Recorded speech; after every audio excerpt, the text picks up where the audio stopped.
This hearing will come to order.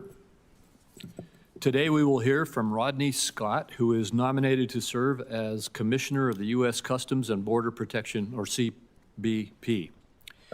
Mr. Scott, congratulations on your nomination and thank you for your willingness to serve.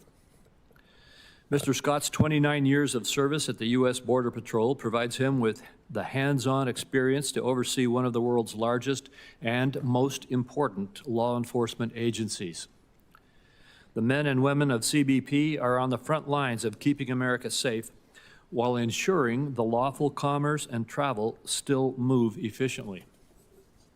CBP has a broad, challenging mission of countering terrorism, combating transnational crime, securing the border, facilitating lawful trade and travel, and protecting revenue. Consequently, CBP needs strong and committed leadership to ensure it can fulfill its dual responsibilities of allowing law-abiding travelers and businesses to get on their way while combating grave threats to our security, such as the cartels smuggling fentanyl and other contraband into the United States. Mr. Scott's extensive background experience makes him more than fit to lead such a sprawling agency. Mr. Scott has served on the front lines as Chief Patrol Agent with the Border Patrol, but has also gained valuable experience at CBP headquarters. In 2005, he served as Assistant Chief within the office of the CBP Commissioner's Office of Anti-Terrorism. In 2019, he served as the Acting Deputy Chief of the U.S. Border Patrol and went on to become the Chief of the U.S. Border Patrol the following year. President Trump rightly prioritizes border security and recognizes the need for effective leadership at CBP. Mr. Scott is highly qualified for that job, and the President made an excellent choice in nominating him for this position. Mr. Scott understands what makes CBP effective, including the strong partnerships it will need with the various federal agencies and Congress. If confirmed, I have no doubt that he will be able to hit the ground running. Thank you again for your willingness to return to government, and I look forward to working with you if confirmed. Before I turn it over to Ranking Member Wyden, I'm going to enter a document into the record. Last Wednesday, Homeland Security was requested to provide further information regarding the 2010 death of Mr. Hernandez Rojas, who died at the San Ysidro Port of Entry, and the actions of Mr. Scott, who served at sector headquarters in San Diego at that time. Secretary of Homeland Security Kristi Noem responded to the request and cited official investigations and statutes to note that Mr. Scott's ministerial work following the death, including authorizing a subpoena to request medical records that were provided to the San Diego Police Department, was in accordance with his duties, the law, and professional standards. Without objection, I'll include that letter in the record. With that, I recognize Ranking Member Wyden for his opening remarks. Mr. Chairman, just before I begin my opening remarks, there is really a rebuttal that I think is necessary to the letter from Secretary Noem. There have been these serious allegations made by the former heads of internal affairs about Mr. Scott's involvement in the cover-up of the death of Mr. Hernandez Rojas. I asked Secretary Noem for a number of DHS documents that would get to the bottom of what happened and what Mr. Scott's involvement was. The Secretary responded with a letter that said Mr. Scott was basically a perfect angel and all the allegations against him are false, but produced 0 documents that I requested to back it up. In the first 100 days of this administration, it seems like this agency is practically allergic to the truth.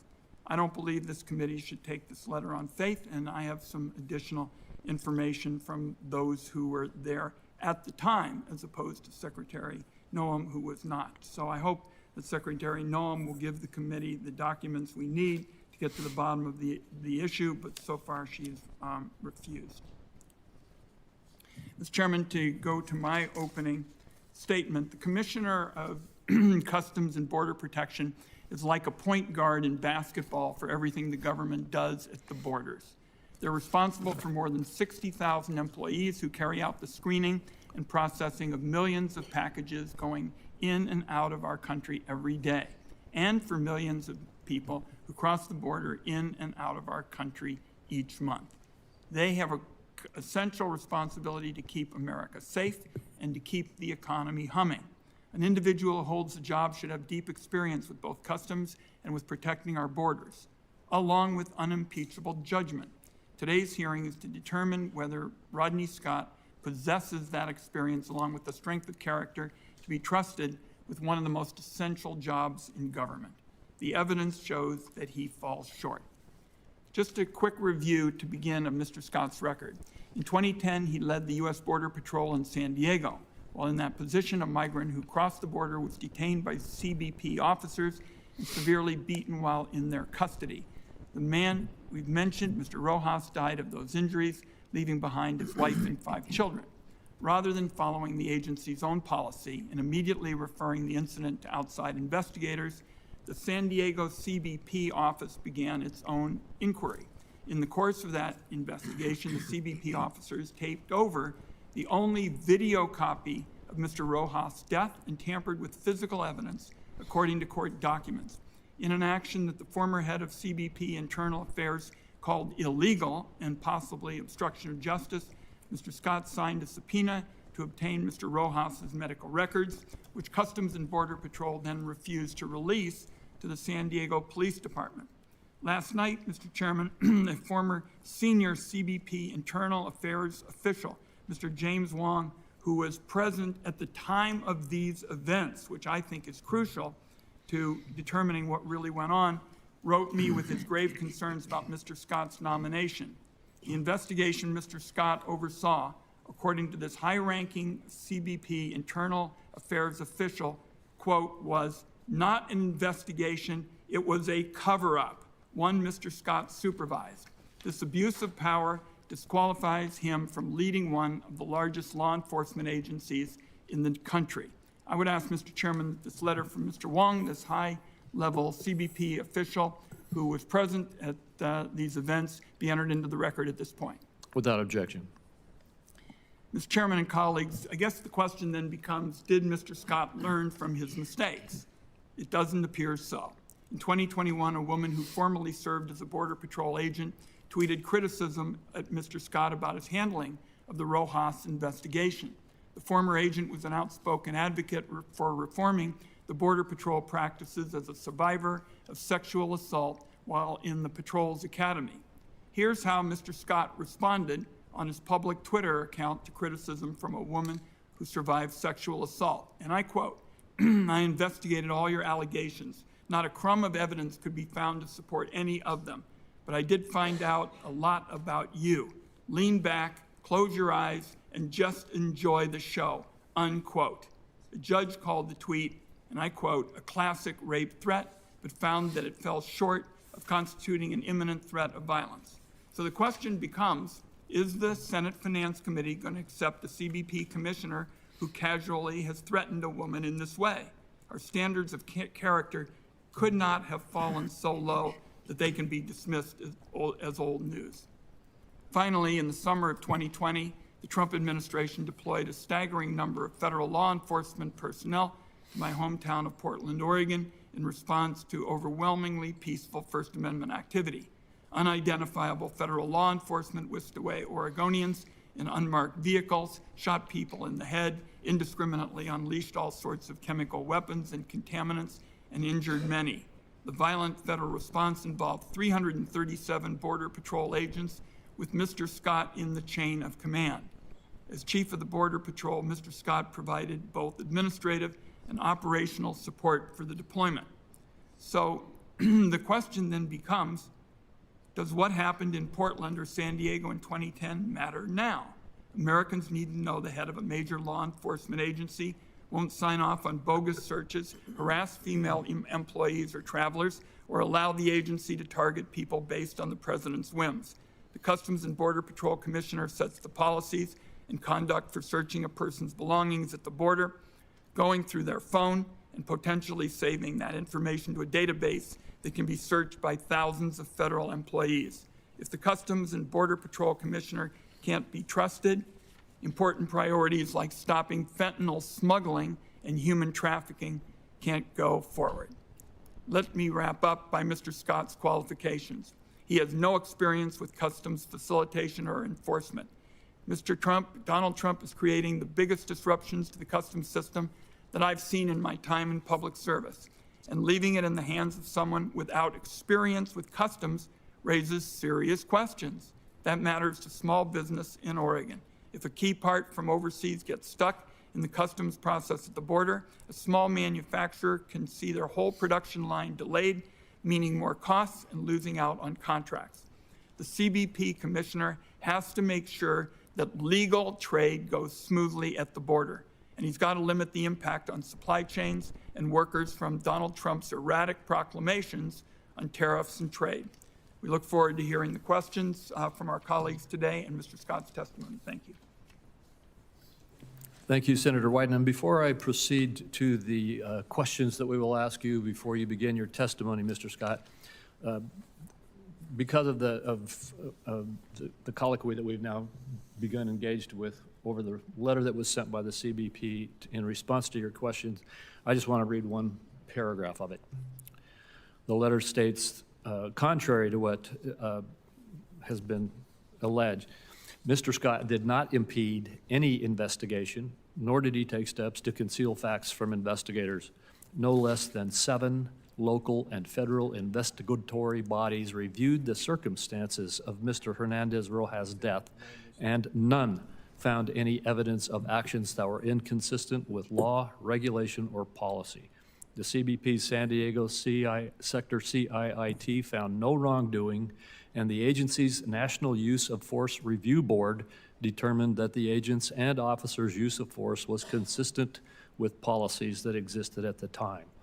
The investigations by the San Diego Police Department and the Federal Bureau of Investigation resulted in no criminal charges. The Civil Rights Division of the Department of Justice declined prosecution, and the Office of Civil Rights and Civil Liberties at the Department of Homeland Security took no action. Finally, the Office of Inspector General at the Department of Homeland Security found that the level of force utilized by DHS personnel during the incident was in accordance with existing policy.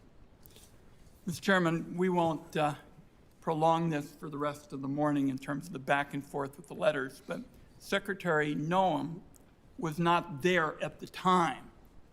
The person that I cited was there through the events and was a high-ranking official at CBP dealing with internal investigations. That's the difference. Thank you. Well, I'll just say, and then we'll go forward. As Secretary Noam said, she didn't allege that she was there at the time. She said she reviewed the reports and analysis of no less than 7 local and federal investigatory bodies that were there at the time and reviewed the evidence. With that, Mr. Scott, you will now be given an opportunity to share your opening statement after I ask you 4 obligatory questions that we ask of all those nominees who come before this committee. First, is there anything that you are aware of in your background that might present a conflict of interest with the duties of the office to which you've been nominated? No, sir. Second, do you know of any reason, personal or otherwise, that would in any way prevent you from fully and honorably discharging the responsibilities of the office to which you've been nominated? No, sir. Third, do you agree without reservation to respond to any reasonable summons to appear and testify before any duly constituted committee of Congress if you are confirmed? Yes, I do. And finally, do you commit to providing a prompt response in writing to any questions addressed to you by any senator of this committee? Yes, I do. Thank you very much, and you may proceed with your opening statement.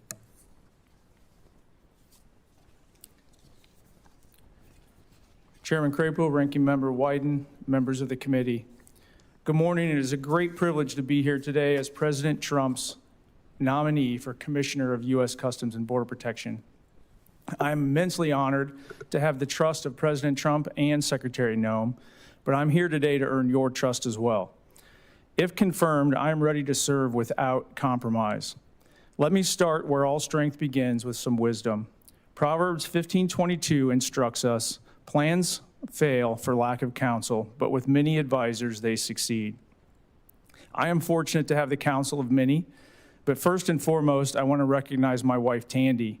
A woman of profound faith, clarity, and strength, she is my most honest advisor, a constant voice reminding me of what truly matters. Our daughters, Kennedy and Cassidy, have grown into confident, godly young ladies with wisdom beyond their years.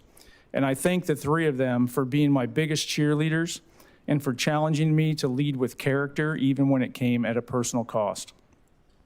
I also want to thank my parents, Bob and Linda Scott. Their Christ-like example taught me to treat everyone with respect, that serving is more rewarding than being served, and that if I would just ask and then listen, God would tell me the next right thing to do. Thank you for raising me right. Now to the matter at hand. Senators, if confirmed as commissioner, I will take a lead role in providing America with real border security. As the 9/11 report highlighted, securing our nation is a team sport.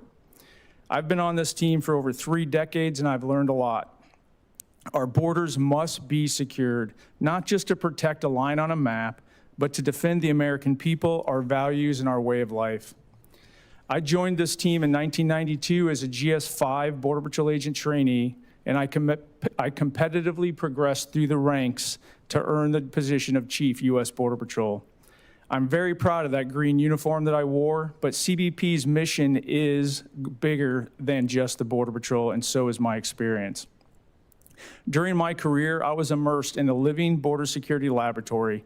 I worked alongside colleagues as we transformed chaotic, crime-ridden border regions into some of the safest communities in America.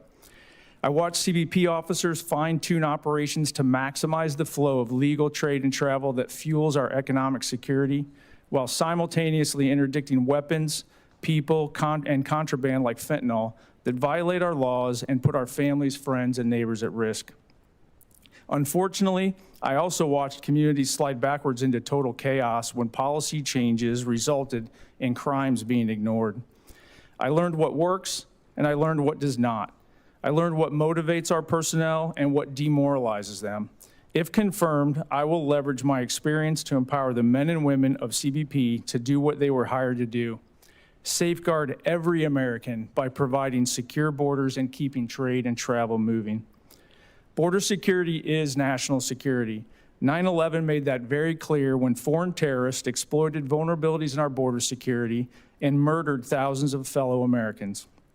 We vowed then to never forget, and I assure you that I have not. Congress responded by creating the Department of Homeland Security and Customs and Border Protection. I responded by joining a small team within CBP that developed and institutionalized the anti-terrorism capabilities that exist today. As I read countless intelligence reports, my understanding of the interdependencies between border security and national security constantly grew. In the years since 9/11, new technology, infrastructure, and procedures have improved border security dramatically at our ports and in between.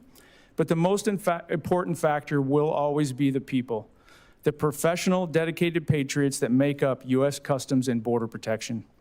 I commit to you that if confirmed, I will drive actions to ensure the CBP workforce has the training, resources, and the policies to excel in every aspect of the mission and to do so safely.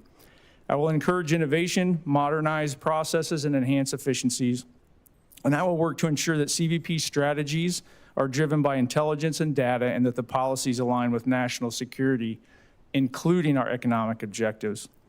I commit to you that if confirmed, I will lead CBP personnel in securing America's borders with purpose, integrity, and honor. I'm asking for your support, your vote today, and I look forward to your questions. Thank you. Thank you, Mr. Scott. I'll begin. As you are aware from the discussions that have already taken place, some of my colleagues have raised concerns about your administrative involvement in the year 2010 with regard to the death in custody incident relating to Mr. Hernandez Rojas. He died 2 days after being held in custody by CBP agents on immigration and assault charges. A death like this is always tragic, and I would like to have the public better understand some of the facts, including any role in which you may have played in that incident. First of all, were you involved in the decision to detain Mr. Rojas at the border and his actual detention? No, I was not. Were you even there in that vicinity? No, sir. Did you serve as an investigator on the critical incident team? No, sir. Did you sign an administrative subpoena in the Rojas investigation upon advice of counsel? Yes, sir. And what was the purpose of that subpoena? The subpoena was information gathering, the medical records specifically because of the individual was in our custody when the injury and the death occurred. And it was standard procedure? Yes, sir. And did you do anything in the investigation of that case to interfere with the investigation of that case? Absolutely not. All right, thank you. I'd like to move on to discussions of the job you're about to undertake. And again, we're very glad that you're willing to do so. The Department of Homeland Security's Inspector General highlighted in 2023 that CBP, and particularly the Border Patrol, faced significant morale challenges.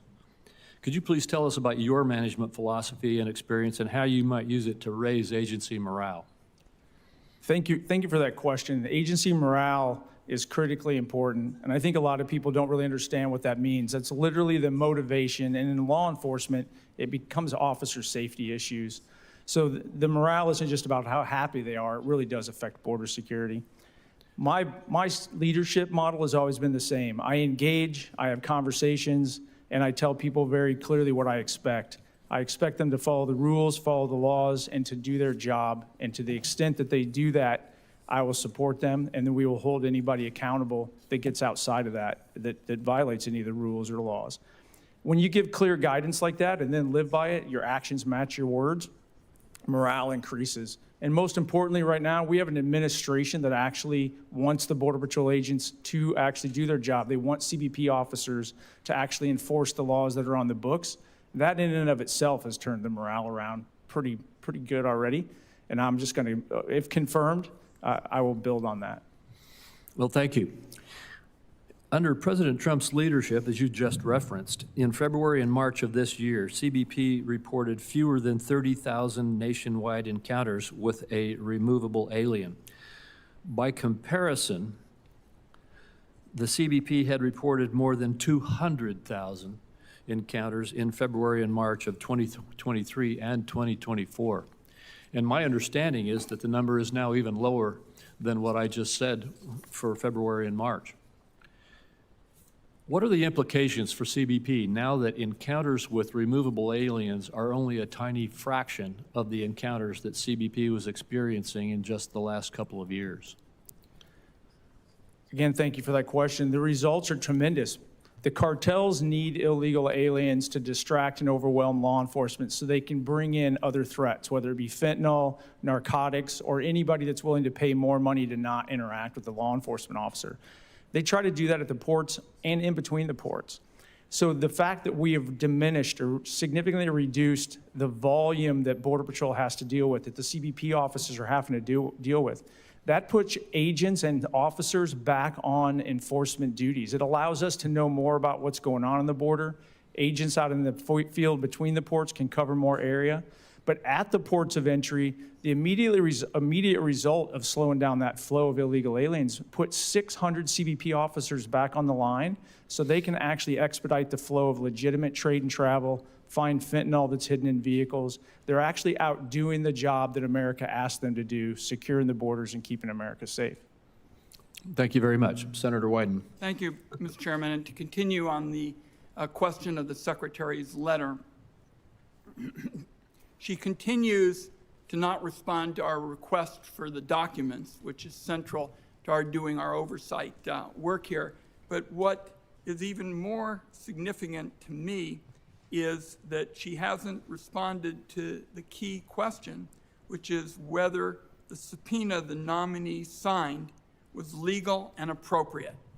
I have serious questions about that, and until we get that information, I continue to have reservations about this nominee. Now, to move on to this matter of the rape threat, Mr. Scott, you tweeted what a judge referred to as a classic rape threat to a former Border Patrol agent who was critical of your leadership.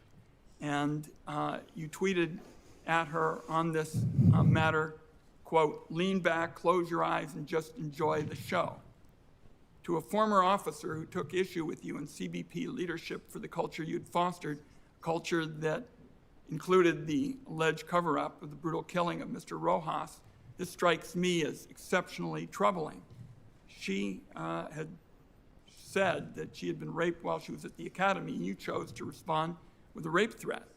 And a San Diego judge called it a classic rape threat and said, maybe you were the only purpose in the world that never heard of a lie back and take it as referring to rape. Now, as far as I can tell, there hasn't been any real apology, no apology in court. Do you think this is acceptable, in your view, to respond to a former officer in this way? So I'd like to thank you for bringing this up, because I like to clear the air. There was an apology. I actually, even after that court, went and met with her specifically in front of witnesses with her attorney and said the same thing I did in court with a little more. That was not my intent. I was challenging after about 4 years of being insulted left and right. I had a weak moment. I apologize for that, but I was not making any type of a threat. I was challenging her creative imagination that I had asked her for. Pardon me, you were challenging her creative imagination about rape? That is not what I said. I was challenging her creative imagination about multiple allegations against me and the agency that she would never provide any information or data to support or any evidence.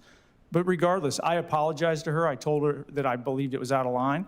I did not mean for it to come across that way, and I wanted her to know. I told her that to her face. So you're apologizing now, because I know you didn't apologize in court either. I apologized to her in the hallway right outside the courtroom doors in front of her friends, her attorney, and I don't know who else was there. Okay. Let me ask about this Facebook group as well. You were one of only 2 senior CBP officials that were members of this CBP Facebook group that contained racist and sexually explicit content. Kent, if you are confirmed as commissioner, more than 60,000 professionals will be looking to you for your leadership and guidance. You'll be expected to lead by example. Your membership in this group, where vile, racist, and sexually explicit posts were shared, again, is just, I think, unacceptable from a leader. Indifference and wisecracks to the death of a 16-year-old who died in Border Patrol custody, sexually explicit content involving a member of Congress, a photo that appeared to show a deceased father and a child face down in a river, with comments suggesting that it had been faked. This was the group that you were a senior member of, as I understand it. At least maybe you can tell me what your response is. The actions of a few tarnished the reputation of many, to include myself. And this has nothing to do with me right now. I want to make sure people fully understand there were about 9,000 people that were members of that group.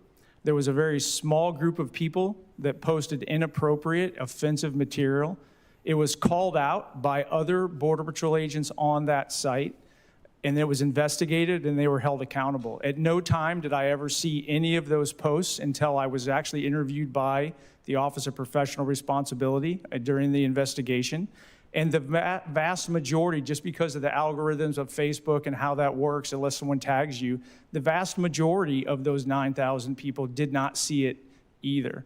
But I think the most important thing to point out here is the culture didn't stand for it.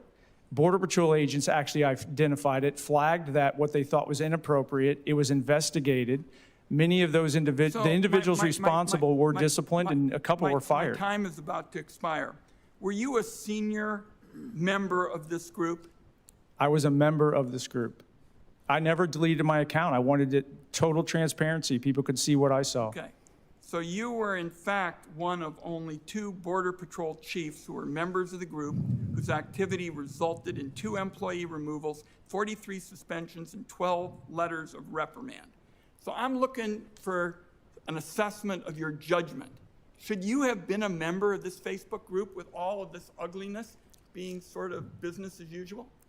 There were 9,000 people on that group. To say that a few that actually posted something inappropriate were held accountable and were disciplined are a reflection of everyone else on that group, I think is just a mischaracterization. I didn't ask the question.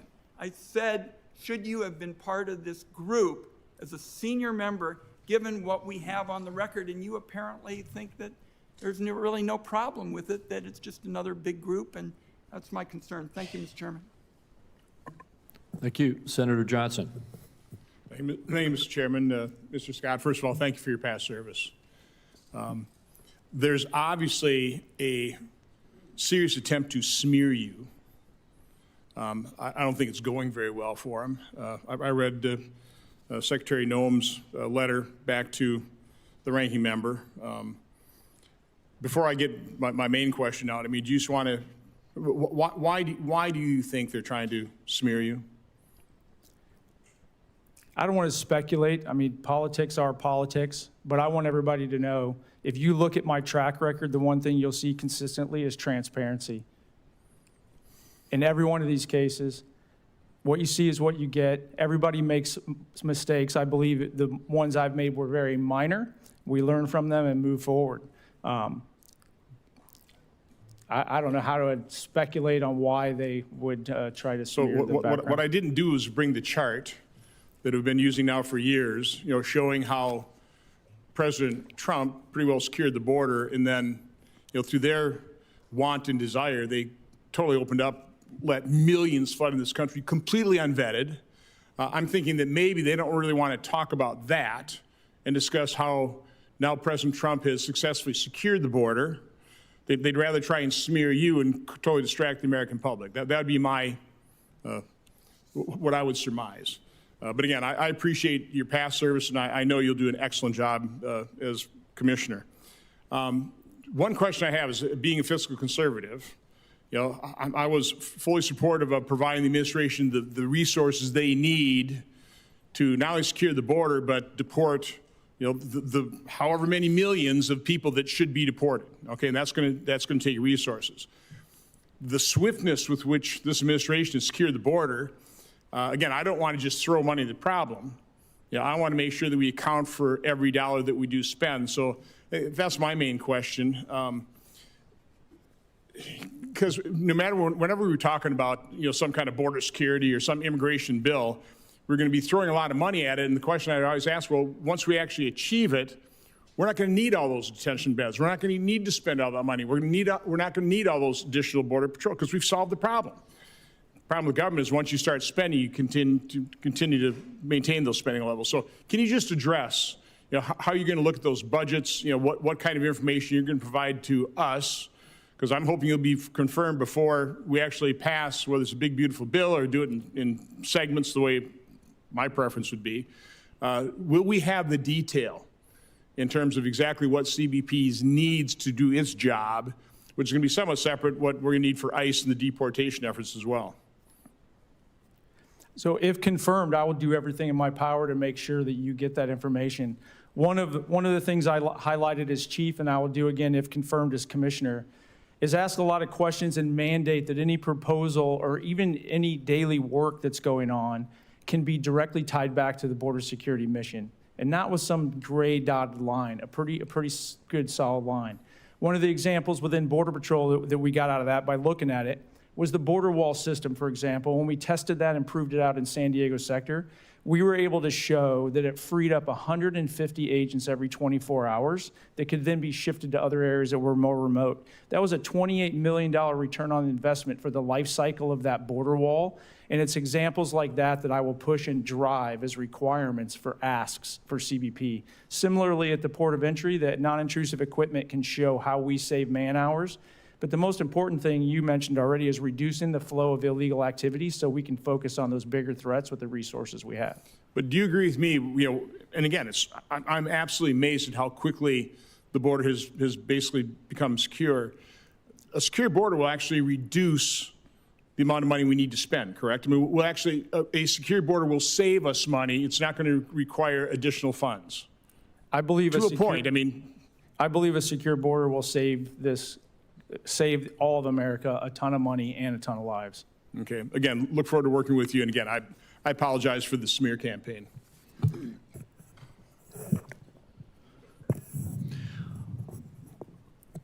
All right. Thank you, Senator Johnson. And we do not have any other senators here to ask questions. And so Senator Wyden and I will make some wrap-up statements, and then we will conclude the hearing. I just want to thank you again, Mr. Scott, for appearing before us today. Whenever someone steps forward to accept a position of responsibility and serve in the public. These days, it's intense, and there are battles. I appreciate you being willing to step up. And I also want to say thank you to all of the incredible people at the Border Patrol for the service that they do, and you for the service that you have given that has made you so qualified for this job. I look forward to us moving as quickly as we can to move your nomination forward and see you continue to help build a strong America. And thank you for that very much. Thank you, sir. Senator Wyden? Thank you, Mr. Chairman. My colleague apologized for using the word smear. That doesn't dismiss the fact that on these key facts, we still are basically in the dark. Let me go through the big ones. We didn't get the documents that we need from Secretary Noam. We didn't hear any response to the internal affairs high-ranking official who at the time said the investigation was a cover-up. We still don't have any information with respect to whether the subpoena was handled by the nominee in a legal and appropriate way. So I want it understood that we'll have to see how the chairman wants to move forward. My door remains open to seeing the facts, the documents on the key kind of questions, because on those at least 3 major areas that I've described, we are basically in the dark, and we can't do our responsibilities. We can't carry out our responsibilities to do oversight when that's the case. And we'll go forward hoping that we will get the relevant documents we've requested that speak to the issues I've raised this morning, and we can assess them that way. Thank you, Mr. Chairman. Thank you, Senator Wyden. And again, Mr. Scott, thank you for your service and your willingness to step back in and engage in service to the country. I remind my colleagues that the deadline for submitting any questions for the record is 5 p.m. on Monday, May 5th. Nope. We have a senator who has some questions. Senator Lujan, as soon as you get your seat. Mr. Chairman, thank you very much. I apologize for my late arrival. We were in a markup in another hearing, but thank you for the indulgence this morning. Mr. Scott, good morning and welcome to the hearing. Appreciate you taking time to visit with me in the office. Mr. Scott, when we met, we had a lengthy discussion on inspection technology and other technology improvements that could benefit CBP's ability to interdict drugs. Yes or no, are the vast majority of drug seizures, including fentanyl, made at legal ports of entry? Currently, hard narcotics are primarily seized at ports of entry. 90% or so The actual drugs seizures, not the total flow, but the known seizures. I are believe made at that's ports accurate. of entry? Correct. And is it true that an overwhelming number of those are actually made in passenger vehicles being driven by American citizens? I believe that's correct. Yes or no, is CBP's inability to screen incoming, and I would contend outgoing cargo, put CBP officers and American communities at risk? Screening the volume of traffic coming across the border to include the seaports, the rail, it is challenging. And then that is exactly why we're trying to make more investments in the NII, the non-intrusive inspection equipment, as well as the AI behind it, basically using technology to make those officers more and more effective. Because at the end of the day, I think it's really important to highlight a lot of that technology, it just detects anomalies. It takes an actual officer or an agent to determine if there's actually something illegal there or not. So making sure that we use human beings, you use those officers and agents in the most effective manner possible is critical. And I think investments in the technology aspect of it is going to make them more effective. It's going to make America safer. Appreciate that. Yes or no, do you believe inspection technology can help CBP officers do their jobs more safely and effectively? Yes, sir. And yes or no, do you believe implementing a strategy to achieve 100% screening, even if it requires rebuilding port infrastructure or leads to increased wait times, would make our country more secure? I can't answer that yes or no. In theory, yes, it would, but there's always trade-offs about the amount of money invested and the amount of time and the risk.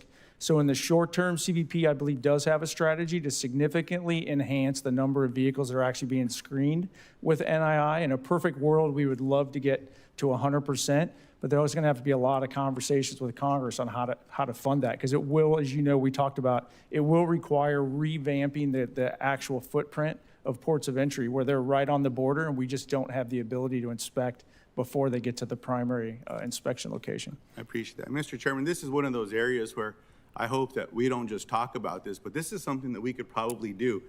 It changes the way that we need to approach this, but if we truly want to know what's entering the United States, there's no reason that we could not advance at 100% screening and things of that nature. I know I've chatted with several of my colleagues about this in the past, and my constituents, they don't understand why we're not deploying more technology to work with the agents to be able to figure this one out. And so I appreciate that response.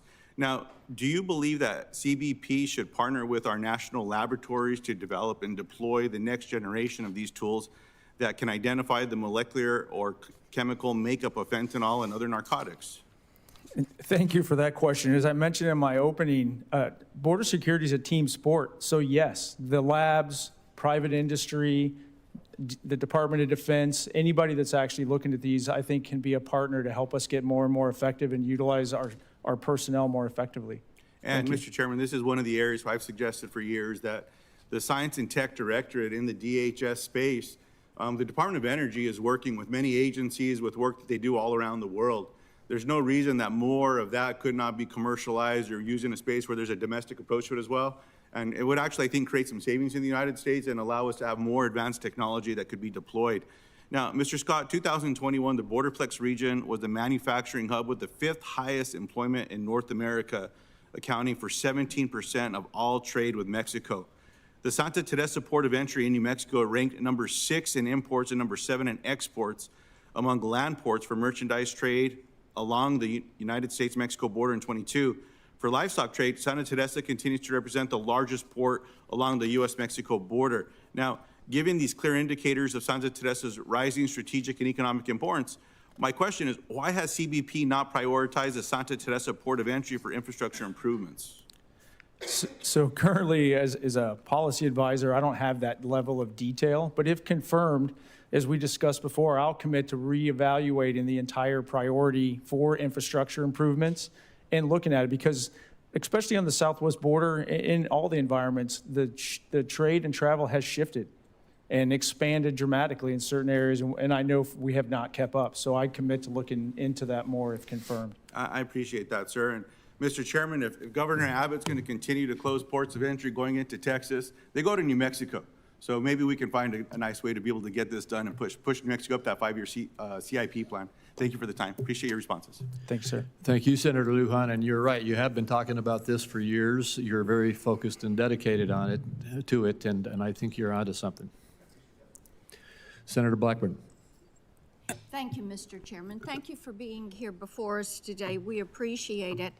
And my colleague from New Mexico is right in talking about the molecular resonance and being able to utilize technologies for detection. And he and I have done a lot of work on the labs and the research work that they do, Oak Ridge in my state of Tennessee, and of course Los Alamos in New Mexico. I want to go to some of the detection and testing at the southern border also. It was baffling to me that the Biden administration stopped doing DNA testing on children that were traveling with an adult that was not related to them. Now, when that testing was done, what we realized, about 30% of all those children were being trafficked, and we were able to extract them from those situations. And the DNA testing has really proven to be a successful tool, and it is not a time-consuming tool. The entire test can process in about 45 minutes. And my question to you is, will you push to make certain that at our ports of entry, when children are traveling with adults not related to them, that they are being DNA tested. And likewise, along that same vein, we had situations where children were being recycled, and they were coming in with cartel members and were being brought across the border and then sent back over the border time and again. And some of our Border Patrol would tell us they had seen children as many as 8 or 10 times.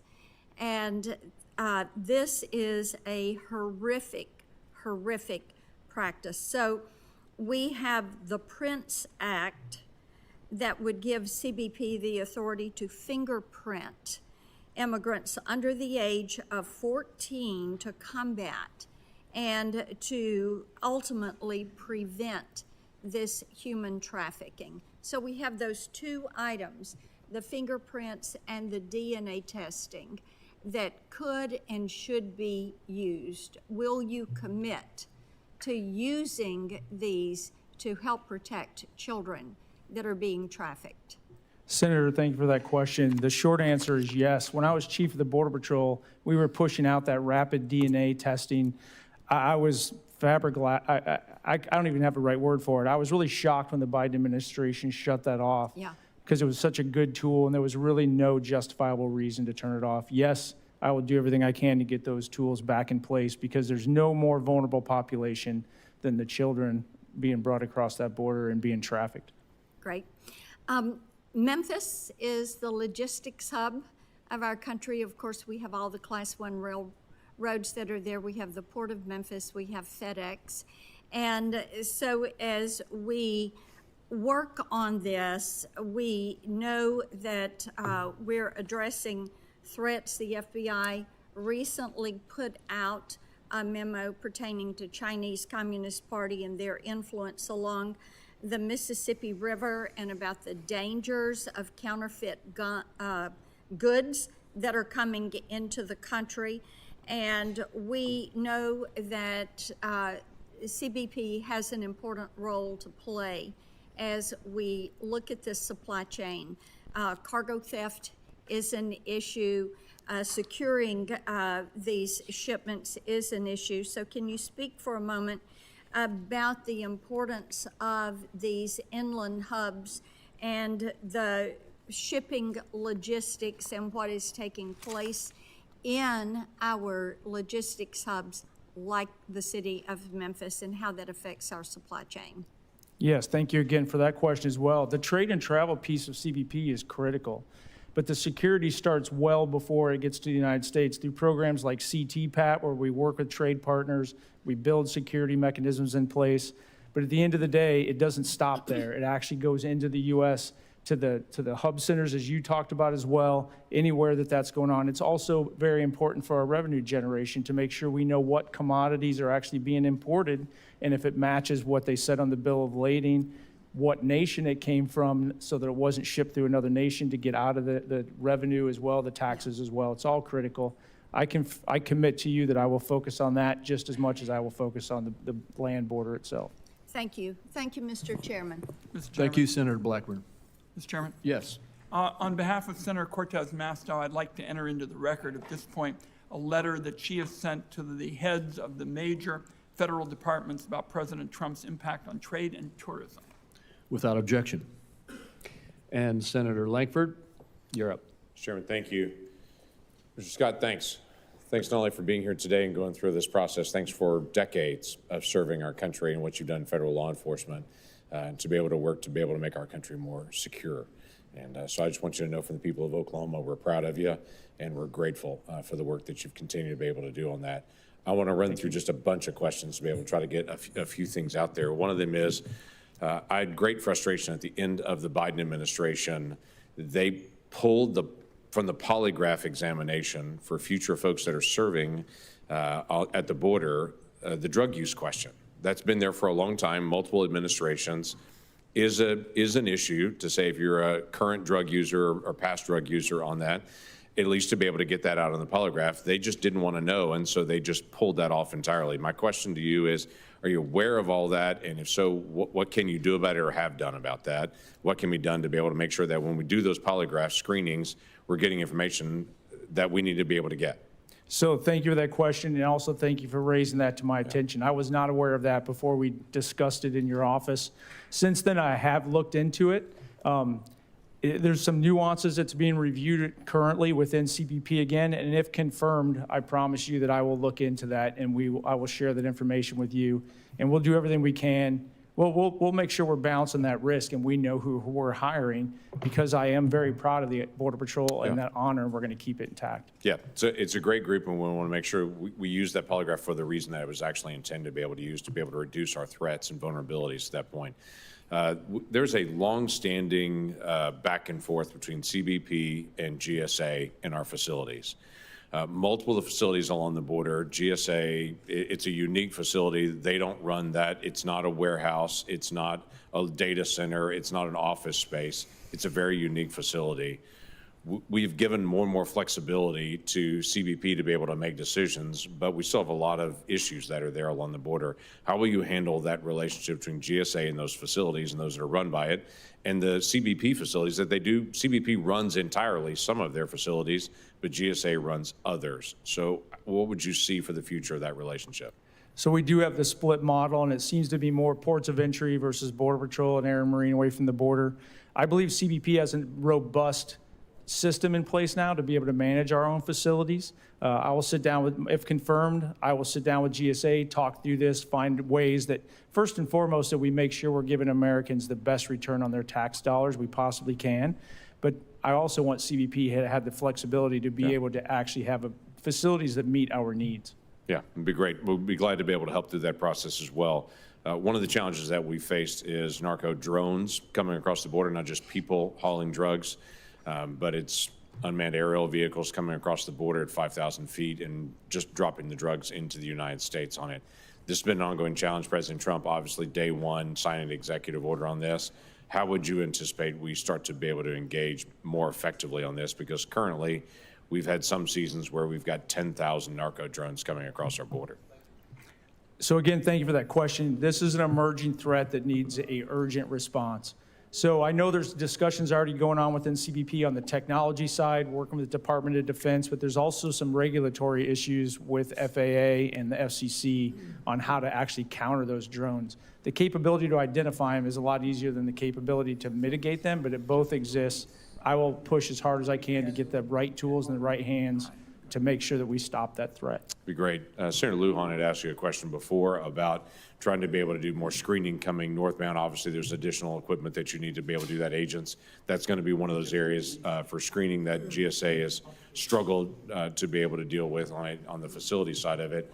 But Senator Hassan and I have worked a lot on southbound traffic as well, where cash and weapons are leaving the United States, heading straight into the hands of the cartel. Clearly, that's an issue on our side because those weapons are then used to be able to facilitate more drugs coming back into the United States. How would you anticipate we can increase engagement on southbound traffic, slowing the flow of guns and cash going south? So there's thank you again for that question as well, Senator. There's two quick ways to actually make real impacts on southbound. The first is improving our intelligence and information sharing, and then do targeted outbound operations. The problem currently with outbound operations is with cell phone usages and radios, you only catch what's past the last U.S. exit. Anything else just turns off. But the other thing that we've been building out more and more is our partnership with Mexico. They're doing inspections right across that line.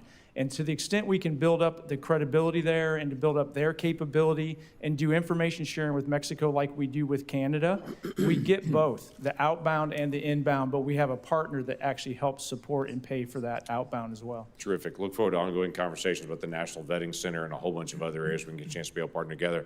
But again, thanks again for the work that you've done for the security of our nation. Thank you, sir. Mr. Chairman, I've just been informed that during our discussion this morning, the Inter-American Human Rights Commission has just released a document reviewing Mr. Hernandez Rojas's family's allegations of law enforcement misconduct in the investigation of his death in custody. And I just want colleagues to know, we just heard about this, and we'll be making this available to members on both sides. All right, thank you. Senator Grassley, you are next. Mr. Scott, congratulations on your nomination. I've been told that you're well aware of the retaliations against Mark Jones, Mike Taylor, Fred Wynn, people that helped me in some investigations I was doing. The retaliation's been corroborated by the Office of Special Counsel. It's been corroborated by my investigative staff. The Biden Custom and Border Protector stripped these brave whistleblowers of their badges and guns. As a result, they've lost out on promotions, pay increases, increased retirement pay. And why did this happen? Because they dared to disclose the Biden administration's noncompliance with the law that is entitled DNA Fingerprint Act, which means that everybody that crosses the border ought to have DNA, and only about 25% of that was actually being done. Noncompliance puts our country at risk. This can be fixed before your nomination even gets to the floor. It can be fixed this very day. It would be my support for your nomination if these people can be 100% redirected from the punishment they had by the previous administration. But I'm just as important to know that these people that have done the retaliation are held accountable. I suppose it's kind of a case, can you find them in the bureaucracy? But if confirmed, what steps, concrete steps, would you take to hold these retaliators accountable? Thank you for that question, sir. And thank you for always stepping up and supporting the whistleblowers. I think it's a critical part of our government. It pushes the transparency. If confirmed, it currently is a senior advisor. I don't have access or view into personnel data and into personnel actions. But if confirmed, I will. And I promise you, I will look into this. I do know those three names, and I know one allegation that's never been levied against them is a challenge of their integrity. I will look into it, and I will hold people accountable if they've violated policies. Thank you for doing that. If you do it, it's going to send an indication throughout the whole bureaucracy that whistleblowers that want to do nothing but make sure that laws passed by Congress are followed and that money we appropriate is spent the way it should be spent. And I don't know how big your bureaucracy is, but you're at the top of it. You don't know what goes on below, and I hope you'll show respect for people that blow the whistle when something wrong is done. My second question, it's not always easy for CBP to determine whether shipment contains counterfeit imports, so BP relies heavily on stakeholders like trademark owners to help identify fake products. So for you, do you think CBP's job would be easier if the law allowed the agencies to share specific information with stakeholders, such as information found on packing materials and shipping containers, when it's trying to determine if imported goods are real or fake? Thank you for that question as well, sir. Yes, I do. So I started earlier with my intro that border security is a team sport, and this is no different in the trade environment. In the law enforcement world, sharing information with intelligence agencies, other law enforcement is critically important. But in this arena, sharing information that is not a threat to other corporations with the supply chain partners so that they can identify it within their own supply chains and reduce that fraud is critically important. I believe through the National Targeting Center, we can manage the risk and not give up any intellectual property rights, but share enough information that helps other organizations, people in trade and travel, actually secure their own logistics chains as well. Let me end with a short follow-up remarks. It's in regard to Senator Hass and I having a bill that expressly authorized CBP to share packaging and container information with IP owners, online marketplaces, and some other interested parties to help identify and interdict goods. I hope that we can move this bill to give your agency the tools it needs to more effectively combat counterfeits. Thank you very much. Thank you, Senator Grassley. Senator Barrasso. Thanks so much, Mr. Chairman. Congratulations. Appreciate the job you've done in the past and what you're going to do now. We're so glad you returned to public service at this critical time. Our nation needs you, and we're delighted that you're back. In terms of what's been happening, we see that in March, recorded border crossings all-time historic low. We've gained operational control of the border under President Trump.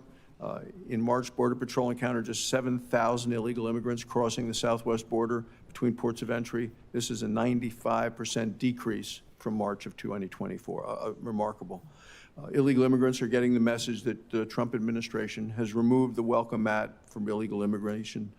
If confirmed, what will you do to continue the trend of these historically low border crossing numbers? Thank you for that question. If confirmed, I will continue to push out the strategy that we built out in the United States Border Patrol that President Trump listened to, adopted, and then basically expanded across the southwest border.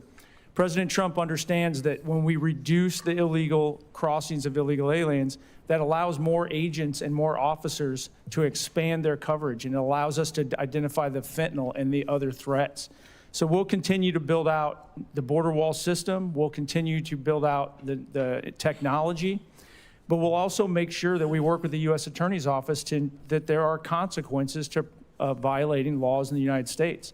The biggest reason right now that we're seeing that massive reduction is because people are held accountable for violating the law and they're quickly removed from the United States. You mentioned fentanyl specifically.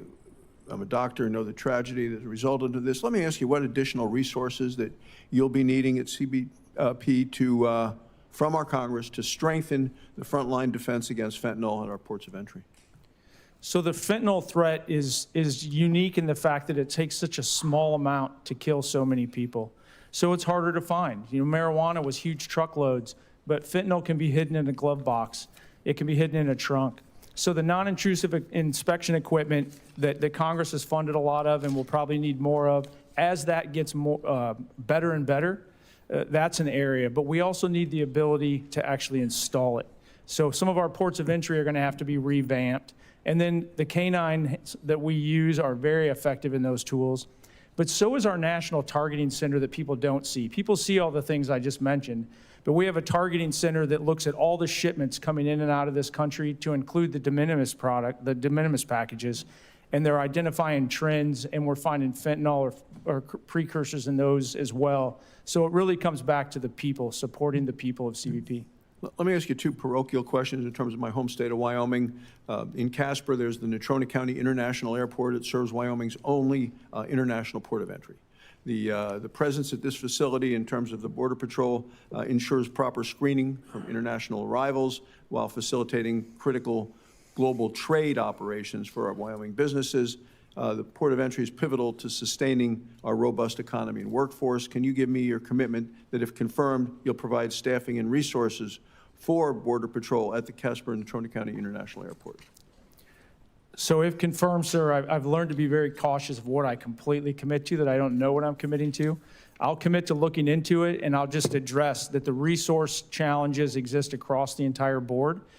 And what I promise you and the entire committee is I'll do everything I can to make sure that the resources are assigned where they do the most good for the Americans. And in some cases, that is for the trade and travel and the security of that. And in other areas, it's for the actual land border and being able to inspect cargoes coming in. But I'll prioritize it and make sure that we use it in the best way we can. Yeah, because in all states, the rise of e-commerce, it's created new opportunities for all our states. And certainly in Wyoming, we've seen this increased opportunity for businesses to expand their reach far beyond, our state's borders. And they still face significant challenges navigating the complex customs regulations that govern international trade.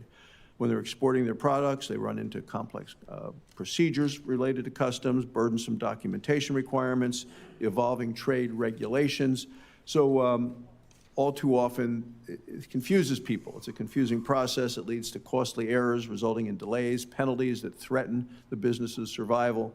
And I think with proper guidance, our small businesses could reach new global markets, creating opportunities for communities in Wyoming and across other states as well. So if confirmed, will you work to ensure that small businesses in rural states, and a number of us are from rural states, like Wyoming, have access to clear, timely information on how to navigate our custom regulations? Yes, I will. Thank you. Thank you, Mr. Chairman.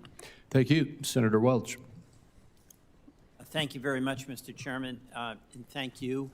I congratulate you on your years of service and your qualifications to go from where you started to where you hope to be.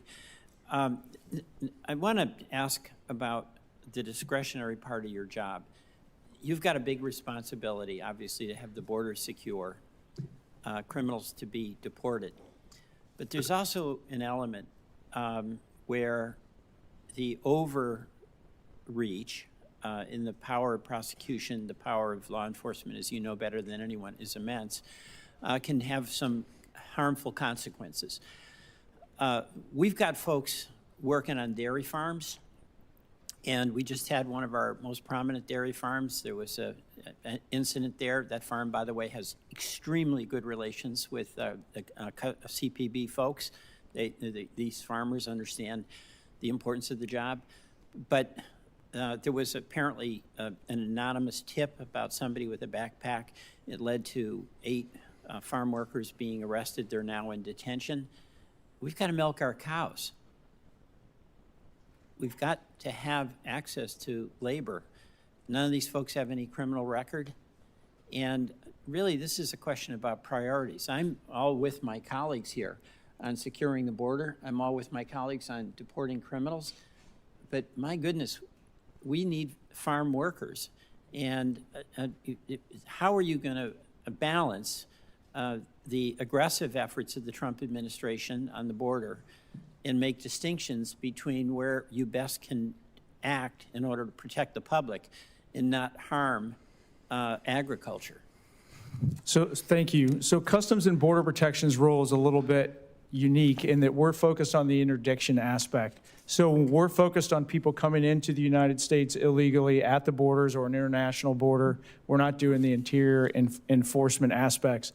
But I will highlight that I don't support asking law enforcement officers to not enforce the law that's in front of them. And that's kind of the challenge. I like highlighting the fact that we have a visa process now where it may not be the easiest on the planet, but it's not as hard for employers to actually get guest workers to come in. Not guest worker, but an HB1. This farm did that, but there's always a dispute and there's always a suspicion. I mean, these people, I spoke to the farmer, none of them have any criminal records. They're all valued members of the community. And by the way, the economy, this is Franklin County in northern Vermont, is really benefited, obviously, by the wages that are paid, by the money that's spent, and by maintaining these farms. I mean, these are real-world consequences for real people in Vermont, and I suspect real people in many other states, especially along the northern border.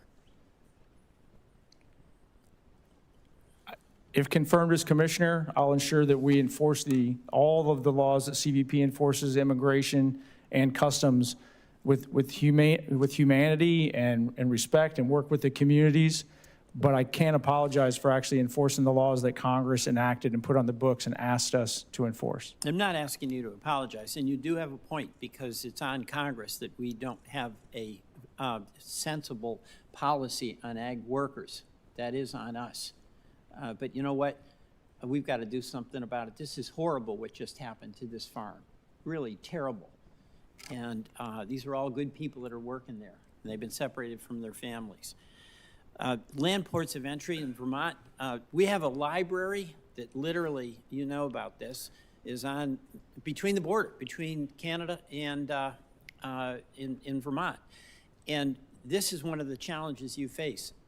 Canadians come in the back door, which is on the Canadian side, and Vermonters go in the front door, which is on the Vermont side. And now we're getting hassled about being able to maintain something that has served that community for 120 years. So I get it that you got to, quote, enforce the law, but is it a real issue about Canadians coming into the Canadian side of Vermont Library to get a book? So I'm somewhat familiar with that library. I have not visited, but I've heard the challenges in both perspectives, the community, the history, the interaction, and then how, like many times when we unintentionally create a vulnerability, how criminal elements will exploit it. Yeah, but there's no criminal elements going to the Haskell Library to check out a book. Well, Got any they go in evidence of there, that? but it's not to check out a book, I would agree. But my commitment to you is, if confirmed, I will sit down and talk through issues like that. We're not going to make decisions No, I in a appreciate, vacuum. I appreciate that. And also, my time is up, but just, we have land ports of entry. We've got to get the hours extended. I mean, this is really important for northern border states, Vermont, very much, where we've had a lot of back and forth history, good relations. And I get it, you got to enforce the law, but on the other hand, I hope you can find a way to be really respectful of the long-term traditions that have been very beneficial for Vermonters and Canadians. Yes, sir. Thank you. Senator Cortez Masto. Thank you, Mr. Chairman. Mr. Scott, thank you. Thank you for meeting with me. Thank you. Congratulations on your nominations. We talked a little bit about this, about the impact on travel in general, international, national travel, but particularly international. As you well know, CBP is responsible for ensuring the safe, lawful, and efficient processing of the millions of tourists and visitors who travel in the United States each year. Travel experts are already estimating the number of people arriving in the U.S. from abroad to decline by about 9.4% this year, and travel spending to fall 12.3%. That's a $22 billion annual loss to this country. I'm seeing this in projected declines in revenues and job losses in Nevada as well. And I've seen reports of concerning CBP practices that are discouraging visitors from traveling to the United States. So from your perspective, is CBP as an agency aware of the essential role it plays in the travel and tourism industry? And can you talk a little bit about your priorities there? Sure. Thank you for that question. CBP is very aware of our responsibility to keep trade and travel moving. It's written right into our mission statement, but it's not just something on a screen. It's part of the conversations all the time, because I'd mentioned a little bit earlier, national security and the economic security of this country is just as critical as to many of the other factors that CBP has to deal with on a daily basis. So there's a lot of discussion about something as simple as staffing lanes at an airport or getting cargo coming through, and the messaging. I commit to you, one of the things I brought up over and over again within CBP, and if I'm confirmed, I will continue, is that we're literally the ambassadors of the world. That the CBP officers are the first people interact with from around the world. Sometimes even U.S. citizens coming and going. It's the only real government officials they interact with.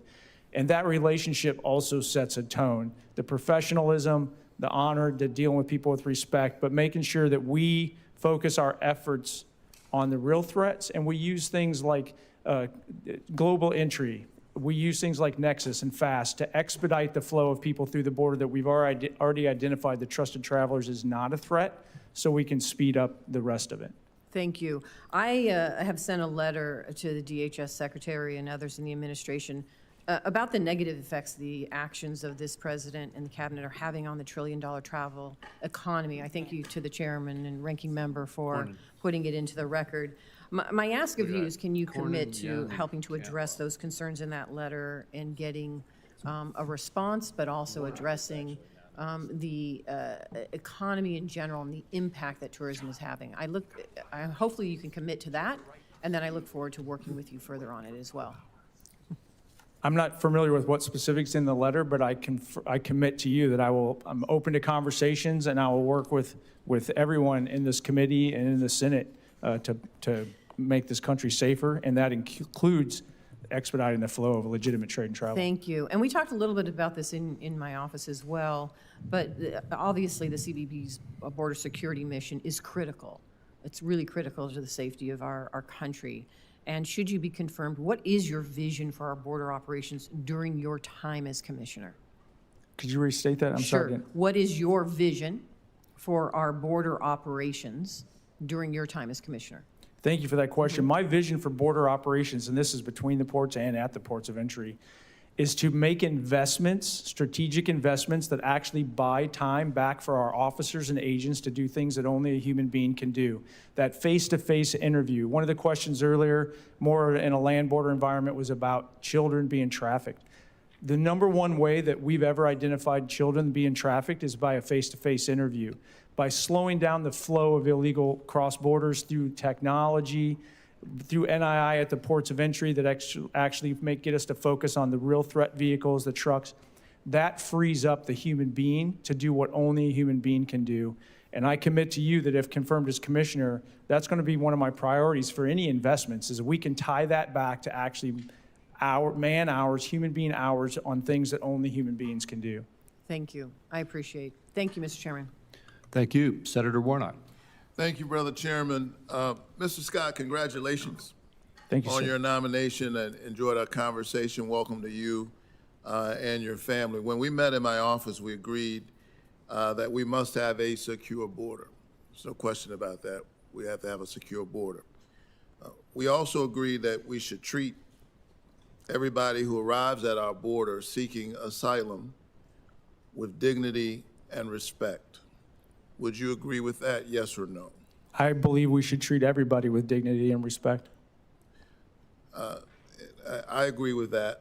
And I was alarmed, therefore, to see the Trump administration rescind a federal policy protecting sensitive locations, locations like churches, schools, and hospitals from immigration enforcement.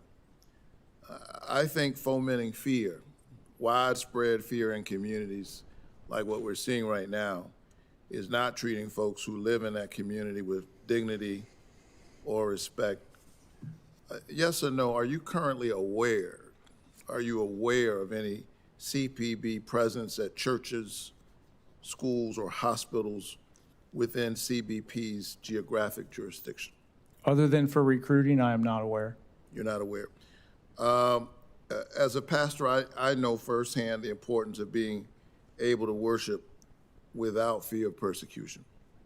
Do you agree that CBP presence outside a church can intimidate worshipers who are just there to worship and who pose no threat to the community? I'm aware that misunderstandings about CBP, what we do, the way that information is shared in the media can make people fear when they should not. They don't have. Let me any. ask the question again. Do you agree that CBP presence outside a church would intimidate worshipers who pose no threat to the community?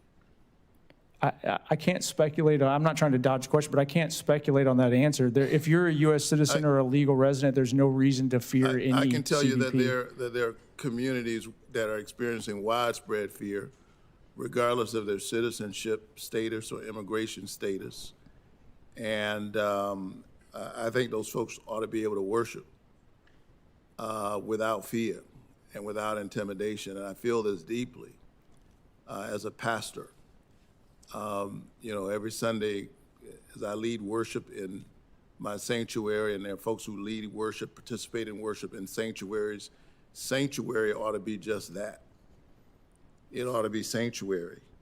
And it's clear to me that ought to be a line that we ought to respect, unless there's something urgent and compelling. If confirmed to lead CBP, would you permit your officers to engage in immigration enforcement activity at churches, at hospitals, at schools, even when it's clear that your targets pose no danger to others in those locations? Yes or no? If confirmed as commissioner, I commit that I will have conversations with the community, and we'll make those decisions based on a case-by-case basis. I can't make a waiver I guess in a because sense- every case is different. Right, There's but an in a sense- illegal, there's a violation of law. CBP has, or ICE or someone else has to take The action. standard I'm asking you about is very, very clear. I'm asking you if the person poses no danger or threat to themselves or others in those locations, those sensitive locations, do you still feel that you have a compelling interest in violating what I see as sacred space in order to pursue somebody who's not a danger to themselves or the community? So I commit to you, if Commissioner, will do what I believe is being done now, which is a case-by-case basis, and if there are other places to take that law enforcement action that's required that don't involve those aspects you just talked about, that's where it should take place.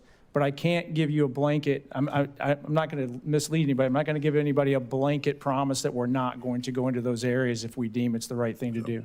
Well, we're seeing this happening right now. And I have to tell you that I disagree strongly with this policy. I believe that houses of worship are sacred. I believe that sanctuary is sanctuary. I believe that folks ought to be able to go to school and get an education. They ought to be able to go to the hospital when they're sick. And that we ought to protect these sensitive locations. And that's why I'm a proud co-sponsor of Senator Blumenthal's Protecting Sensitive Locations Act, to ensure that no one has to live in fear while getting medical care, while being educated, or worshiping their God. Thank you so much. I enjoyed our conversation, and if confirmed, I strongly encourage you to please, sir, instruct your officers to treat everybody in CBP's jurisdiction, particularly in these sensitive areas, with dignity and respect. Thank you, sir. Thank you. Senator Warren. Thank you, Mr. Chairman. So Americans want to be safe, but in just 100 days, the Trump administration has started to round up people with no criminal record, move them so that even their families and lawyers have no idea where they are, and deport them even after a court has said not to. That is not making our nation safer. Now, Mr. Scott, if confirmed as Custom and Border Protection Commissioner, you will decide whether to continue or to reverse these very troubling trends. So I want to understand what policies you would follow. Last month, ICE transported Kilmar Abrego Garcia and more than 100 others to El Salvador after a court ordered they not be removed. Concerns also have been raised about whether CBP is deporting people in violation of court orders. So let me start there. Mr. Scott, will it be your policy as CBP Commissioner to deport people in violation of court orders? No, ma'am, I'll follow court orders. That's what I like to hear. So let's try another one. Last month, CBP reportedly searched the phone of a French scientist at a Houston airport and reportedly found text messages criticizing President Trump's research policies and then denied him entry. Mr. Scott, will it be your policy as CBP Commissioner to deny entry to travelers because they criticize Donald Trump? In my experience, that doesn't happen. In my experience, there's always That's not more. my question. My question is, will it be your policy that if someone criticizes Donald Trump, that they will be denied entry to the United States of America? No, I do not believe that happened today either. All right, but you will make sure that is not the policy that CBP follows. Is that right? If confirmed, that's correct. All right, let's do one more. Lawyers and loved ones are finding CBP to be a black box that detains people and refuses to tell anyone where they are for hours, sometimes for days. For example, 2 U.S. citizen children and their immigrant mother were detained by CBP for 3 days without being able to communicate with legal counsel or anyone in their family. They reported feeling, quote, kidnapped. Mr. Scott, you said you care about transparency. Will it be your policy for CBP agents to detain a family and prevent them from speaking with counsel or their families for days? That is not the policy of CBP, and if confirmed, that would not be my policy. All right. And will you commit to letting the public know within hours, not days, when someone is in CBP custody and where they are located, the same way that ICE does? I've learned to not overcommit to something that I can't follow through on. I commit to transparency and sharing that information consistent with law and policy as quickly as possible. But CBP is slightly different. It's an interdiction. There's a processing. We don't have detention facilities, so a lot of times they're taken somewhere else. There are time delays. and the generality of within hours. As soon as possible, I will commit to, but I can't commit to a specific timeline because it changes in different parts of the country depending on where the individual is encountered. So are you telling me that literally it can be days before CBP understands that they've got someone, and to let that person be able to call a family member so they're not frantically wondering what happened to them? So under the last administration and the chaos that was created, the answer to your question was yes. The people being arrested were so backed up that in many cases it was taking CBP officers and Border Patrol agents days just to get to them to do basic processing. And in the So meantime, none of them were permitted to make a phone call. we didn't know who So they were. So you can't let them make a phone call to just tell their family where there is, or find a lawyer if that's what they I think believe they there was need? over 15,000 of them in one day. There wasn't time. It was about officer safety. It was about keeping people safe and keeping them safe, because it's not just 15,000 families. There were criminals mixed in there. There were gang members mixed in there. There were cartel members mixed in there. And all the officers and agents, when we create this chaos, have to deal with all that and keep people safe so it gets delayed. Today, we don't have that problem because the Trump administration's created policies that have deterred all that massive chaos on the border from crossing. So those calls will take place quicker because So- we actually have time to So get if that. the Trump administration has ended all the chaos, The Trump then administration is there- dramatic. Is there a reason that you cannot commit to let people be able to reach out to their families within hours of being detained by CBP? I will You've said confirm you've it- got that chaos under control now. I will confirm that if confirmed as commissioner, my commitment to you is we'll let them make that call as quickly as reasonably possible with the other factors that I just outlined for you. Well, you know, the questions I asked are really straightforward, and I'm very worried about what's happening now, denying people entry because they criticize Donald Trump. I'm worried about the feeling that people have been disappeared, including mothers with children, for days on end. And I'm concerned that while I appreciate that you are making commitments to do your best here, that we really are going to need continued oversight to make sure that this happens. Targeting people who have never committed a crime, but who are now terrified that the United States government is going to remove them from their families without any legal help, take them off our streets or out of our airports, is not only wrong, it is not making us safer. I apologize for going over, Mr. Chairman. Thank you. Senator Cornyn. Mr. Scott, good to see you. You too, sir. Congratulations. I believe you're very well qualified for this challenging job. Thank you. And just to touch on why I think it's so challenging is we talk a lot about the border in terms of security, and no question, it's very important. And I agree with you that the policies of this president have resulted in a far more secure border than we experienced the last 4 years when the Biden administration willfully failed to enforce those laws. It's pretty amazing that my colleagues on the other side of the aisle kept saying during the campaign for president, we need new immigration laws. Well, apparently we don't. Apparently all we needed was a president willing to enforce those laws. And I appreciate your commitment to the rule of law and also your expressions of compassion to treat everybody with dignity and respect. That's, I think, the exactly right attitude. But my constituents along the border are interested not only in security, but they're interested in legitimate trade and travel. And that's hard because you have to do both at the same time. But what I want to ask you about is the screening of commercial vehicles. My understanding is about 11% of them are currently screened by non-intrusive inspection. And so while Border Patrol is trying to do what they can from a law enforcement perspective to keep the bad contraband and to keep the bad people and the people who are trying to enter illegally out of the country, we want to facilitate legitimate trade and travel.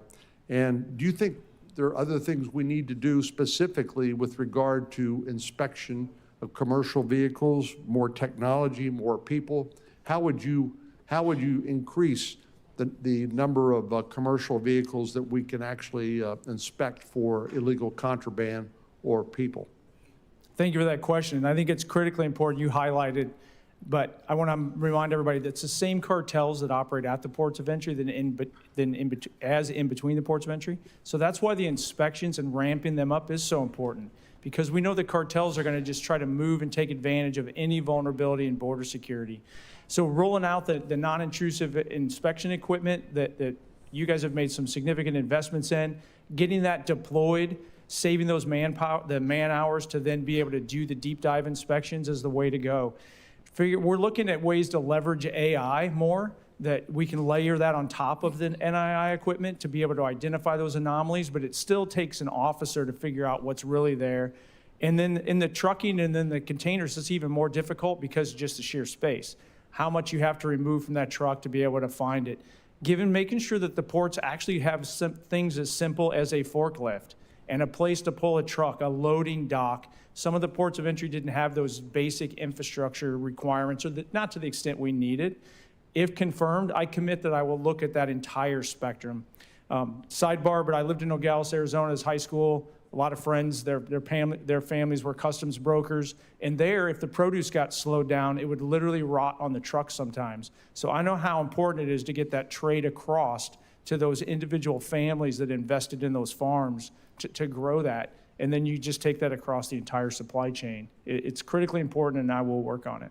Well, as you know, Mexico is one of our principal trading partners, and it supports a lot of jobs on both sides of the border. So, again, it's a challenging job, but I believe that you've got the experience and qualifications to try to address it. Let me ask you about de minimis shipments. One of the challenges we have with illegal contraband is the fact that people can ship things into the United States, so-called de minimis packages valued at less than $800. And these are a huge vulnerability for us when it comes to drugs, weapons, whatever. What do you think we need to do to try to get at this problem of the vulnerability caused by this de minimis inspection protocol? So thank you for bringing that up as well. And you highlighted it prior to, I think it was 2015, when de minimis was only $200. This threat was slightly slower, but it still existed. But when it went up to $800, and then China and others basically created entire business models through e-commerce to ship one-to-one, one product to one person in one day. That's what under 800, that's the de minimis. It went to over a billion shipments. Managing that is almost like what we just talked about with the trucks at the border now. If you want to inspect every single package, it's going to back up that trade to a point it's not acceptable. So getting information in advance, and we have some legislation we've been working with Congress. When I say we, CBP has exposed to me that they've been working on some legislation that will improve some data points, that will improve our ability based on what we know to target those shipments and make strategic interdictions.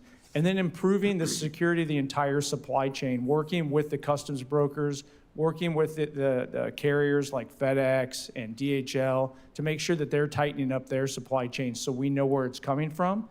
That National Targeting Center that CBP has does a really good, they really make a big impact in this arena. But having those more consistent data points and having trade on board is going to make a big difference. Thank you, sir. Senator Tillis. Thank you, Mr. Chair. Mr. Scott, thank you for being here. And thank you for your willingness to serve. One of the questions that, well, first off, let's just start out with how would you judge the mood and the morale of the 60,000 people that you're going to come in and be responsible for? I believe you do get confirmed. So how would you judge the morale, and what's your first 30, 60, 90 days look like with respect to the organization? So the morale within CBP specifically has improved dramatically since January 20th. I've been serving as a policy advisor, as a senior advisor, so kind of walking the halls. But people know me because I was there before. Mm-hmm. And they try to stay out of the politics. They're nonpartisan civil servants. But the transition team that came in was seen as saviors. And they feel like they're allowed to do their job. Really, we're at the point now where we're having to tell people to go home and sleep, come back tomorrow. because they want to stay and do the job. I got a question. This is, it got me in trouble when I said it a while back, but I want to ask you, the time that I've spent down at the border, I've spent a lot of time with people on the front lines, Border Patrol agents. They're the ones that you have to talk to because it's sort of like, you know, if you're a patrol officer, you don't talk to somebody who's back in the office or back at HQ. You talk to the people on the ground that are out there putting their lives on the line. And every time I talked to them, they said, you know, we really need people, technology, and infrastructure. Obviously supporting policies, but the way that you seal the border is through a combination of people, technology, and infrastructure. And I'm wondering, under any circumstance, do you think just a 30-foot wall from the Texas coast to the California coast is the most effective way to seal the border? I think it's a very cost-effective way if you add what it really is, which is a system. So And the under system, that's what I'm getting to. So could you talk more about it? In my mind, a system is all-weather roads where you may have grazing problems and access to the river, but easements where Border Patrol agents can quickly get to. It's hydrostack so that you have situational awareness in areas that are not influenced by walls or other barriers. So it's people, technology, and infrastructure versus bricks that build a 30-foot wall. I hate to keep on going after this, but I'm a nerdy sort of technical person. I don't understand why we need a 30-foot wall on a 1,000-foot cliff. I do understand if it's an area that has a fair amount of traffic, why we may need a hydrostat or a drone or some other intelligence gathering ground sensors. Is that the way that we ultimately get to a wall that really helps, along with the enormously successful policies that the president has implemented in his first 100 days on the job? Is how do you get something to a sustainable? So it's a very methodical process. So I can't give you a yes or no answer. I wish I could, but Yeah. Border Patrol has a very thought out process. Yeah. And part of it is return on the investment. What does it cost? So where we proved out the border wall system out in San Diego, that a short 12-mile section of that border wall system with all the attributes you talked about reduced the need of personnel by 150 agents every 24 hours. That was a $28 million return on the investment. And that's rock solid. Yeah. But what So you we did in shifted San them- Diego, you may not do in Eagle Pass or the Yuma sector. I mean, each and every one of them need to be instructed by the experts to say these structures work, these other layers. What I'm trying to do is just so my constituents know, I'm not against a wall. I am for securing the border and building on the great work that President Trump has done. Clearly, the crisis we had at the border was a creation of President Biden. And the reason we know that is in his first week, he rescinded all the executive orders that had slowed down future flows in the prior Trump administration. President Trump did it again. But it seems to me if we want to have staying power, number one, we have to have a border bill that's going to get to all the people, technology, and infrastructure to get this right once and for all. But we have to be clear-eyed on exactly what we need to do, exactly how much it's going to cost. Last question, because I'm about to run out of time. I was happy to hear that the Mexican government were going to send 10,000 people to the northern border. But I'd be really happy to hear that they're also interested in sending about 5,000 people to their southern border, which is really the best way to stem the flow through the Isthmus of Panama and up through. Do you agree with that? I do agree with that. Under the last Trump administration, 45, when I was chief of the Border Patrol, it didn't get a lot of attention, but we were trying to build out a Western Hemisphere security package, working with all the other countries down in the Northern Triangle, Mexico, and identifying if we secure the Western Hemisphere, that keeps us all safer. And some places are easier to patrol than others. That little several hundred mile section of border on the southern part of Mexico, to include the coastal area, is significantly easier to try to control than the entire northern border. And I like that you highlighted that because I want to remind people this isn't about Mexico. United States Border Patrol and Customs and Border Protection, they arrest people from 150 different nations OTM. on average every year. Other than Mexican, yeah. So I look forward to working with you. I look forward to supporting your nomination. Thank you, Mr. Chair. Thank you. Thank you, Senator Daines. Mr. Chairman, thank you. Chief Scott, welcome. It's good to see you again. And I don't say this lightly, but you are an outstanding nominee for this position, uniquely qualified. And thank you for stepping up Thank you, sir. for this very important role. I enjoyed our visit. You've got the right experience. You've got the right background. You bring subject matter expertise and not only a great mind, but just gut sense here to the job, which is so important to be successful. I look forward to supporting your nomination. Look forward to having you out in Montana as well. We'll talk for a minute about, as we got to look north as well as south, but we'll talk the northern border in a minute. But I'm just thrilled in the first 100 days, probably one of the biggest success stories of this administration has been what's happened in securing our southern border. And it truly was not just about more policy, it was about the right president, the right leadership, and sure enough, we got that with President Trump. As I've engaged with our law enforcement back in Montana, in my hometown, in fact, of Bozeman, where I grew up, went to kindergarten through college there, we had TDA gang members there in Bozeman, some of the most violent, vile illegals in our country.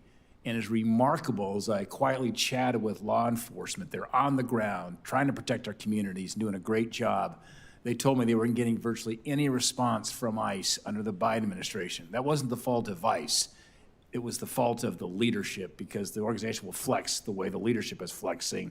And as soon as the election happened, as soon as President Trump was sworn in, it was just within 30 days, those ICE agents swarmed and got those TDA guys apprehended and deported from our country. And that directly affects my hometown of Bozeman, and I'm grateful the same thing has happened in Kalispell, in the northwest part of our state.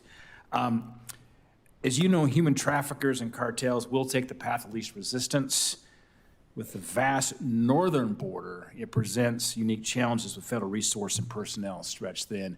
And I associate myself with Senator Tillis's comments, spending nights on ride-alongs with Border Patrol on the southern border several times, and seeing, as you mentioned, within the first 11 days of the 23-24 fiscal year, the Border Patrol agent showed me the number of countries they made apprehensions. In the first 11 days, it was a jaw-dropping list of about 50 to 75 different countries in the first 11 days of the fiscal year. Just a reminder, it's not just a Mexico issue, as you stated. But as I think about the borders, southern border, roughly 2,000 miles.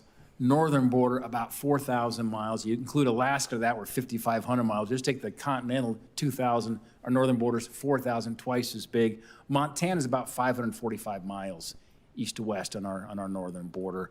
That's like drawing a straight line from D.C. to Atlanta is our northern border in the great state of Montana. Chief Scott, would you agree that there's a need for more personnel, more equipment, and resources on our northern border as well? Yes, I would, and if I can just add a little to that. When I was chief of the Border Patrol, and I was happy to see that this same dialogue was going on, still going on today when I came back as a policy advisor. There's a lot of discussion about and planning for building out of the northern border, and it's not being ignored, it just doesn't have the priority focus right now. But if confirmed as the commissioner, my commitment to you, and we talked in the office, is it will continue to build that out. It's a different environment. The RCMP is a great partner up there. We share information at a much higher level. It's more trustworthy information on there. But even they don't have enough resources.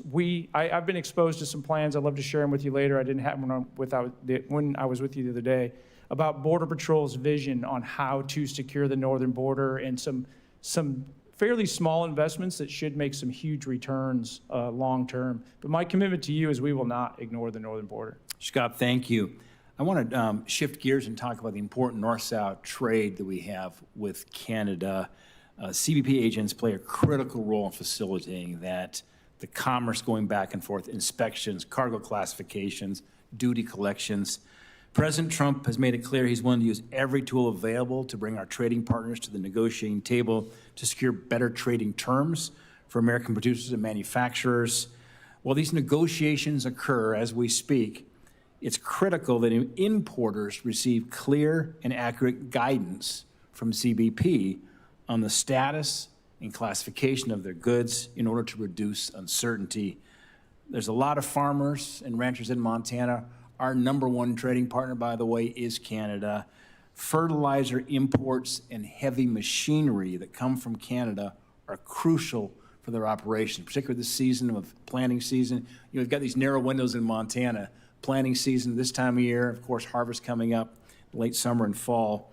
With spring planting season now well in gear, time spent at these ports spent sorting through complexities or the delays in shipping will put more stress on our producers. When I got to tell you, if you look at barley and wheat prices right now, there's enough stress on a good day at the ports, not to mention the stress of the ports.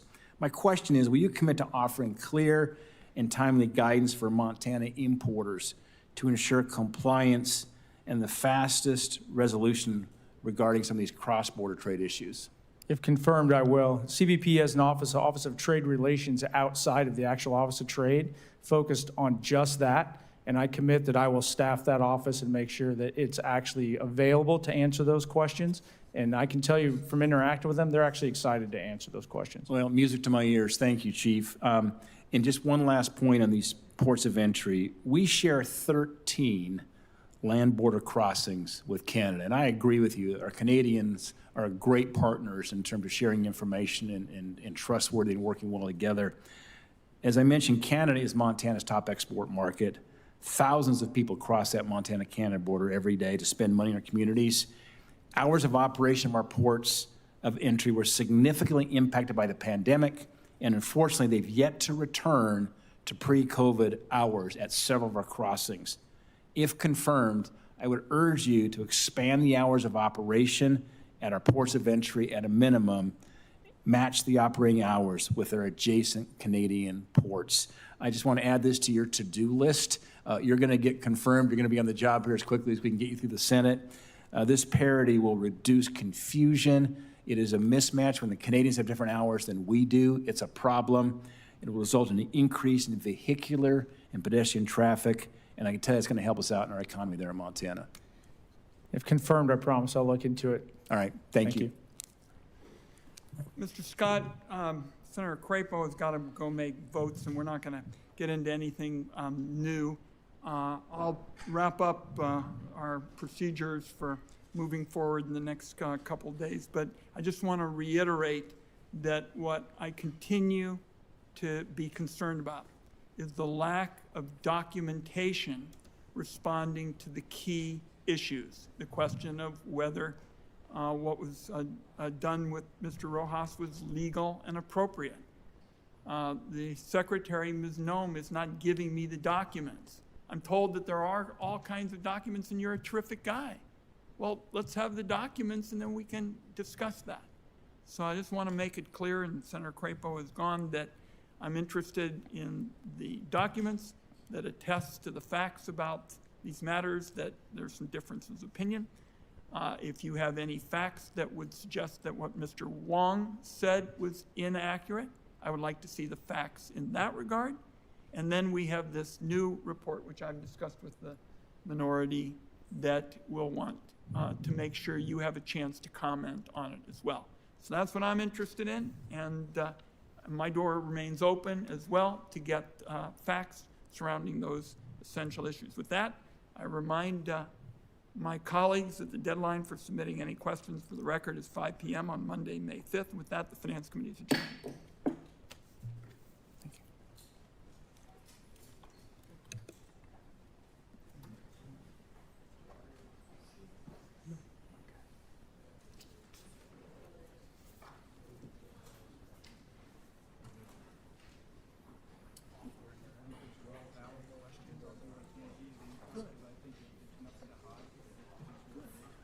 The door will be open to get the facts.